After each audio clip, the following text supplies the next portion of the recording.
സങ്കീർത്തനങ്ങൾ അധ്യായം 8. ഞങ്ങളുടെ കർത്താവായ യഹോവേ, നിന്റെ നാമം ഭൂമിയിലൊക്കെയും എത്ര ശ്രേഷ്ഠമായിരിക്കുന്നു.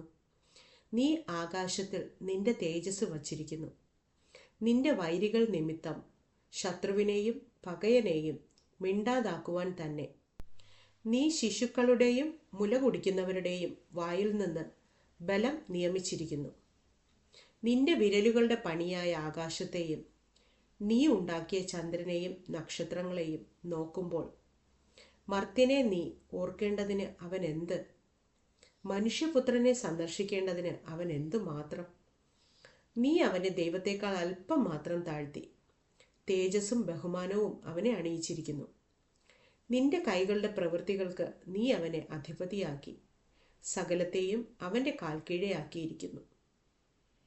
ആടുകളെയും കാളകളെയും എല്ലാം, കാട്ടിലെ മൃഗങ്ങളെയൊക്കെയും, ആകാശത്തിലെ പക്ഷികളെയും സമുദ്രത്തിലെ മത്സ്യങ്ങളെയും സമുദ്രമാർഗങ്ങളിൽ സഞ്ചരിക്കുന്ന സകലത്തെയും തന്നെ.